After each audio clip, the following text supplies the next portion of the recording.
Sebuah survei yang digelar kelompok diskusi dan kajian opini publik Indonesia alias Kedai Kopi menghasilkan data cukup mengejutkan. Menurut hasil survei, ternyata 96,5% rakyat menginginkan agar Kabinet Kerja Jokowi JK segera dirombak. Sementara itu, hanya 3,5% atau 13 dari total 368 peserta polling tidak menginginkan Presiden Joko Widodo merombak kabinetnya. Polling yang diselenggarakan mulai 1 hingga 6 April itu menyimpulkan mayoritas responden menginginkan Presiden Jokowi merombak kabinetnya sesegera mungkin. Namun masyarakat masih meyakini Presiden Joko Widodo merupakan sosok yang bersih dari korupsi dan memiliki kedekatan dengan rakyat. Menurut pengamat komunikasi politik dari Universitas Paramadina sekaligus juru bicara Kedai Kopi Henry Satrio, sebesar 58,97% atau 217 pengunjung menginginkan Presiden merombak kabinetnya sebelum pertengahan 2015. Berbagai alasan memicu munculnya usulan perombakan kabinet kerja, mulai dari kekecewaan pendukung Jokowi JK, kegaduhan politik, harga bahan pokok yang melambung, bagi-bagi kursi BUMN, pelemahan rupiah, hingga program nawacita yang kurang maksimal.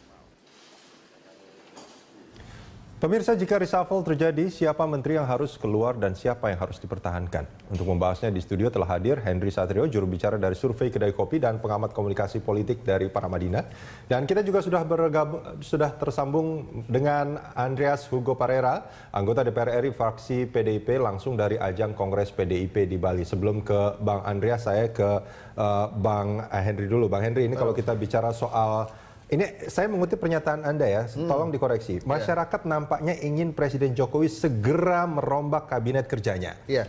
Apa? Jadi gini, sebelum kita melakukan survei itu, seminggu sekali sebelum melakukan survei, kami tuh FGD dulu. Nah, Kedai Kopi ini isinya macam-macam, ada akademisi, ada wartawan, ada profesional swasta.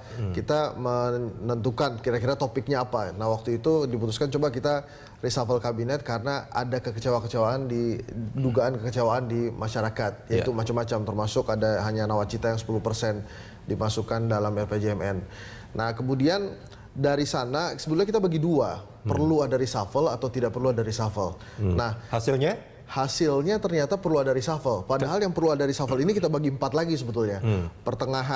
Sebelum pertengahan 2015, sesudah pertengahan 2015, 2016 atau terserah presiden. Yang penting ada reshuffle. Ternyata yang paling banyak ini cukup mengejutkan kita juga karena banyak yang bilang udah sebelum pertengahan 2015 saja. Makin cepat lebih baik. Ada alasannya nggak dalam survei itu? Kenapa harus lebih cepat lebih baik? Karena menurut saya ada dugaan bahwa masyarakat kali ini tuh terlalu lama menunggu selesainya kegaduhan-kegaduhan yang terjadi selama Jokowi JK memimpin. Kemudian ada dugaan juga para menteri-menteri yang dipilih oleh Jokowi JK sudah menjadi rahasia masyarakat dan sudah menjadi opini masyarakat bahwa ini nih tidak yang terbaik yang dimiliki oleh Jokowi. Ada yang bilang KW2, ada yang bilang KW3. Tapi bukan semua menterinya kan? Tidak semua menteri, tidak semua menteri. Artinya ada dong. Kalau kita bicara reshuffle itu bukan semuanya, artinya kan ada beberapa menteri yang menurut penilaian dari FGD ini dan juga surveinya ada menteri-menteri yang harus di reshuffle gitu.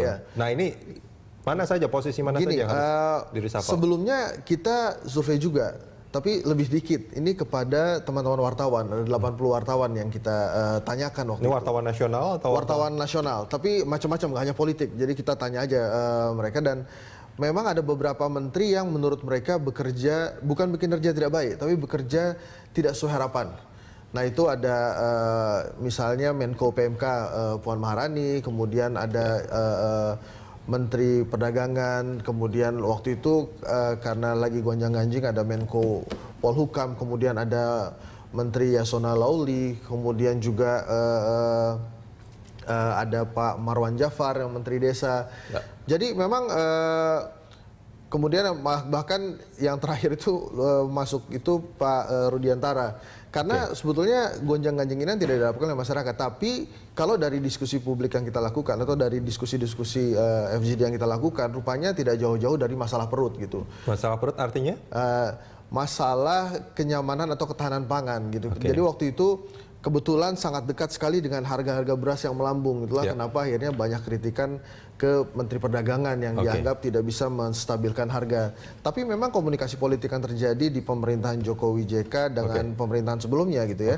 Komunikasi politiknya ini memang agak berbeda gitu. Jadi pada saat zaman SBY harga-harga mulai melambung, SBY mengungkapkan bahwa saya perintahkan menteri saya untuk stabilkan harga segera. Tapi kalau di sini yang ditunjuk langsung ini pasti ada mafia. Jadi ada perbedaan gitu. Anda ingin mengatakan bahwa keinginan untuk adanya reshuffle segera ini karena masalah komunikasi politik yang tidak baik, atau sebetulnya memang kinerja mereka yang sebetulnya karena kinerja. Karena kinerja kemudian dipengaruhi juga dengan komunikasi politik mereka yang tidak baik juga. Gitu. Kita coba tanyakan ke Pak Andreas. Pak Andreas. Ya, selamat pagi. Selamat pagi Pak Andreas. Ini tadi ada Pak Henry Satrio yang sudah menjelaskan mengapa ada pendapat masyarakat hasil survei yang menginginkan agar Presiden Jokowi segera melakukan reshuffle kabinet. Ada beberapa posisi menteri yang tadi disebutkan, diantaranya tentu juga menteri-menteri yang berasal dari kubu PDIP. Tanggapan Anda? Ya, pertama soal reshuffle kabinet. Ini tentu secara normatif hak prerogatif dari presiden. Ya. Kemudian yang berikut, bahwa reshuffle itu sangat mungkin terjadi. Dan itu perlu apabila memang dalam hal ini pemerintah, terutama presiden, menilai apakah menteri-menteri yang bersangkutan ini bekerja sesuai dengan target-target pencapaian yang dicanangkan oleh presiden. Karena presiden di sini adalah kepala pemerintahan, dia adalah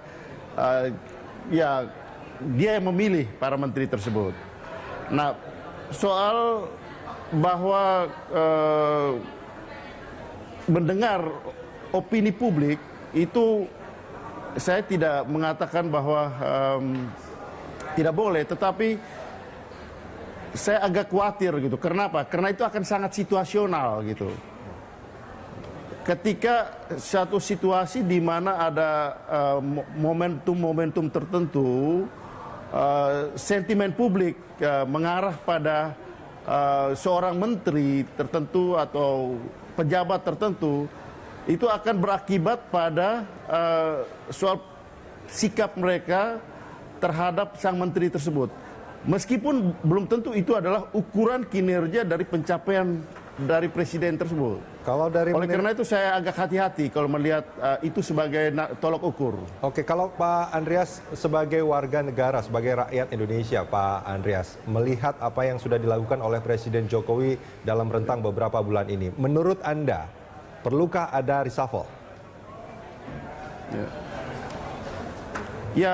Saya melihat bahwa kita beri kesempatan pada pemerintah, presiden dan para pembantunya menteri, paling tidak 6 bulan mereka menyelesaikan dulu hal-hal apa sampai setahun nanti ke depan, kemudian baru diputuskan. Karena kalau memang harus reshuffle, harus momentumnya tepat. Baik Pak Andreas, ini kan kalau kita Kenapa? Karena kalau Ya, Pak Andreas, kalau kita memberikan waktu 6 bulan seperti terlalu lama dibiarkan, Ya, Pak Andreas, maaf saya potong. Anda mengatakan kita memberi waktu 6 bulan kepada pemerintahan Jokowi, kepada administrasi mereka untuk menjalankan tugas mereka. Bukan berarti pada apa yang terjadi pada bulan ke-6 itulah jika terjadi sesuatu terus ada reshuffle kan, Pak Andreas. Tentu itu merupakan hasil dari rentang bulan-bulan sebelumnya itu. Kita harus melihat apakah memang kinerja pemerintahan ini tidak bisa memenuhi harapan rakyat. Nah, menurut Anda, apa yang sudah terjadi selama ini, apakah sudah memenuhi harapan rakyat? Ya, pada beberapa sektor, saya kira pemerintah ini memenuhi harapan rakyat. Meskipun beberapa sektor yang lain juga kita lihat bahwa harapan tersebut belum terpenuhi. Dan kenapa? karena ketika Presiden Jokowi dilantik, harapan publik begitu tinggi terhadap presiden yang baru ini gitu. Ya. Nah, oleh karena itu ketika ada terjadi persoalan sedikit, ini akan menimbulkan kekecewaan publik. Dan ini yang terjadi gitu. Ini yang terjadi. Di sektor mana saja menurut Anda yang belum memenuhi harapan rakyat, Pak Andreas? Ya, saya kira kita semua tahu lah soal di dalam bagaimana pengelolaan soal harga BBM yang sekarang ini dikhawatirkan ini cenderung mengarah pada harga pasar. Sementara kita tahu bahwa pemerintah sedang mengurangi subsidi, bahkan menghilangkan subsidi BBM. Ini suatu situasi kondisi yang dilematis tentu. Nah, kemudian hal yang menyangkut soal stabilisasi harga bahan-bahan pokok. Nah, sehingga saya kira ini memang di satu pihak kita lihat bahwa perlu waktu, tapi kalau pemerintah juga tidak cepat mengatasi kesulitan-kesulitan yang dihadapi oleh masyarakat, nah ini juga akan menimbulkan situasi di mana pemerintah akan menjadi sasaran ketidaksukaan masyarakat. 6 bulan menurut Anda adalah waktu yang tepat sebetulnya untuk memberikan kesempatan kepada administrasi Jokowi ya?